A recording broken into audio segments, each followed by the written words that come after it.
They say monsters hide under the bed, but what if the real monster lives next door? What if he shakes your hand, smiles at your family, and seems like the kind of man every parent would trust? In the 1970s, America would discover that evil didn't always crawl out of dark alleys. Sometimes, it dressed neatly, spoke politely, and drove a car that looked as ordinary as the boy behind the wheel. That boy's name was Theodore Robert Bundy, and though he appeared harmless, the truth was far more sinister. Bundy's story began in Burlington, Vermont, on November 24, 1946. His arrival into the world was already wrapped in secrets. His mother, Eleanor Louise Coel, was just 22 years old and unmarried when she gave birth to him at a home for unwed mothers. In an era when such situations were whispered about with shame, Ted's family concocted a lie to protect their reputation. He was raised to believe that his grandparents were his real parents, and that his young mother was just another sibling. That single deception planted confusion deep in Ted's mind. Imagine growing up, thinking your mother was your sister, and your grandparents were your parents. It was a fractured identity, one that made Ted feel both abandoned and unwanted, a seed of resentment that quietly grew inside him. Even as a boy, strange behaviors hinted at something darker beneath his shy demeanor. Ted was clever and resourceful, but he also had a secretive side. He would sneak into neighbors' yards, spy through windows, and wander the woods alone, setting up bizarre traps with sticks and ropes. To the untrained eye, it might have looked like childish games, but in hindsight, these were the first sparks of a mind fascinated by control, deception, and power. The charming facade. By the time Bundy entered high school and college, he had perfected a mask that hid the storm brewing inside him. He dressed neatly, spoke with confidence, and carried himself with the charm of a man destined for success. He studied psychology, volunteered in political campaigns, and even impressed professors with his intelligence. To friends and classmates, Ted was reliable, even admirable. He blended effortlessly into social circles, leaving people with the impression of a young man who had a bright future ahead. Few could have guessed that behind the smile lived a predator in the making, but Ted's carefully crafted mask had cracks. He struggled with feelings of inadequacy, particularly after the collapse of a serious romantic relationship. That heartbreak scarred him deeply. Many experts believe this rejection became a turning point, fueling the rage he would later direct at women who resembled his ex-dark-haired attractive, often wearing their hair parted in the middle. What made Bundy so terrifying wasn't just his capacity for violence, it was how normal he looked. He wasn't the stranger lurking in the shadows. He was the man holding open a door, offering a polite smile, or striking up a casual conversation. Evil, in Bundy's case, didn't announce itself. It blended in. The first disappearances, the early 1970s, brought an unsettling wave of disappearances across Washington state and Oregon. Young women, college students, secretaries, daughters vanished without a trace. Panic began to spread. But in the early days, nobody could imagine that Ted Bundy, the well-dressed law student and political volunteer, could be responsible.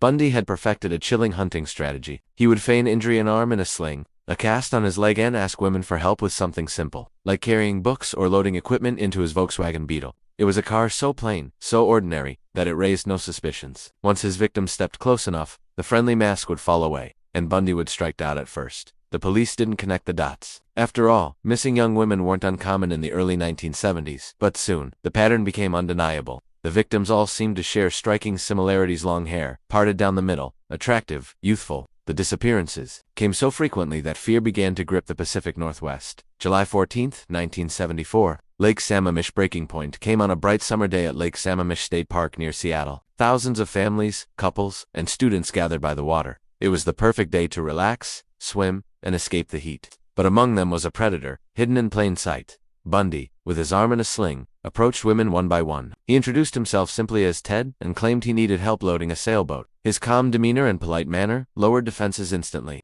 Two women, Janice OTT and Denise Naslin, fell into his trap that day. Both vanished within hours of each other, never to be seen alive again. This wasn't just a crime. It was a brazen demonstration of Bundy's confidence. Broad daylight, in front of thousands of witnesses, he managed to abduct not one, but two women. The boldness shocked investigators, and for the first time, they had a description to work with. A man named Ted, driving a Volkswagen Beetle. Flyers were distributed, leads poured in, and among the names submitted was Ted Bundy himself. His own girlfriend even called the police, insisting her partner matched the suspect. But Bundy's mask was still too convincing. Authorities dismissed him, believing such an articulate, intelligent law student couldn't possibly be responsible. The mask slips behind closed doors. Bundy's double life deepened. By day, he was a student and political activist. By night, he was a hunter, prowling for victims who fit the image that haunted him. But the net was tightening. He was making mistakes, leaving behind survivors, and attracting more suspicion than ever before. His charm and intelligence could no longer completely shield him. One night in Utah, his calculated routine finally faltered. A young woman named Carol Durant would become the first to challenge him on Survive, and her courage would mark the beginning of the end. For Ted Bundy's carefully crafted mask. What if the man who smiled at you in the grocery store was also the man stalking you in the dark? What if the stranger asking for help with his car was the last face you would ever see? For years, Ted Bundy had hidden behind charm and intelligence, convincing the world he was harmless. But in the mid-1970s, that mask began to slip, and what lay beneath was a predator unlike anything America had ever seen. Carol DeRanche, the survivor on November 8, 1974. In Murray, Utah, a young woman named Carol DeRanche was shopping at a local mall when a man approached her. He looked professional, confident even, authoritative. Introducing himself as a police officer, he told Carol that someone had tried to break into her car. He offered to take her to the station to file a report. Most people would have trusted him. Carol, she followed him into his tan Volkswagen Beetle, the same car countless victims had entered before. But something felt wrong. Instead of heading toward the police station, he drove in the opposite direction. When she questioned him, his friendly demeanor cracked. He pulled to the side of the road, tried to handcuff her, and attempted to overpower her, but Carol fought back. She scratched, kicked, and screamed until she managed to escape from the moving car. A passing motorist found her, terrified but alive. For the first time, a victim had survived Ted Bundy's trap and lived to tell her story. Her account gave investigators a breakthrough.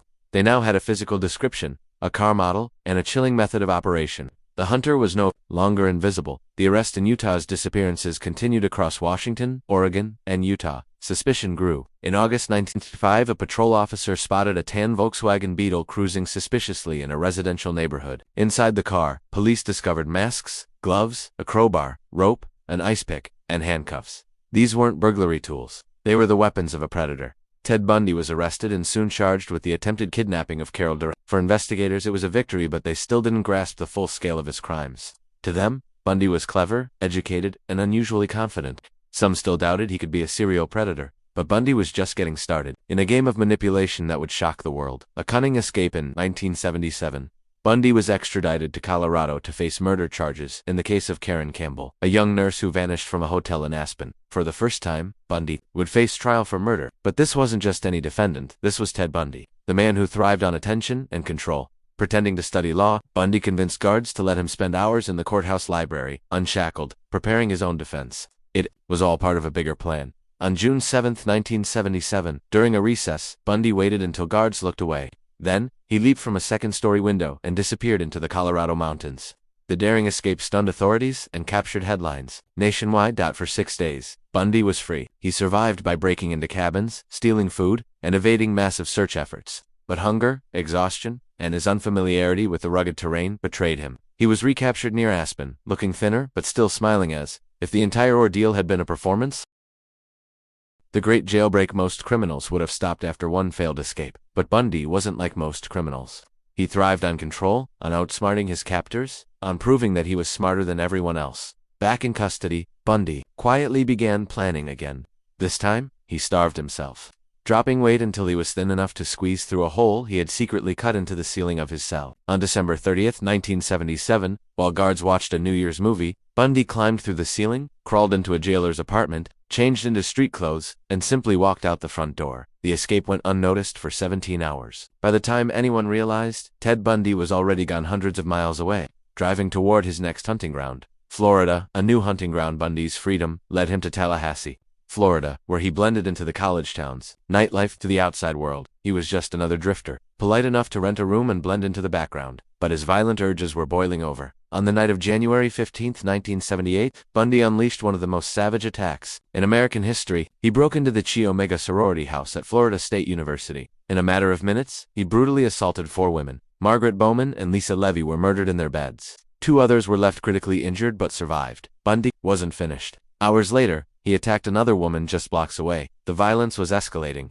He was no longer cautious, no longer hiding behind charm. This was pure rage, unleashed without fear of being caught. The final abduction. Weeks later, Bundy abducted Kimberly Leach, a 12-year-old girl from Lake City, Florida. She was his youngest known victim. Her disappearance shattered the community, proving once again that Bundy was capable of unspeakable cruelty. But this reckless spree came at a cost. Bundy had become sloppy, desperate, and careless. The walls were finally closing in. The end of the road. On February 15, 1978, Bundy was pulled over in Pensacola, Florida, driving a stolen car. When officers confronted him, Bundy resisted arrest, fighting until he was wrestled to the ground. The predator who had once fooled the nation with his charm was now captured, bloodied, and exhausted. For the second time, Bundy's double life had been exposed, but this time, there would be no escape.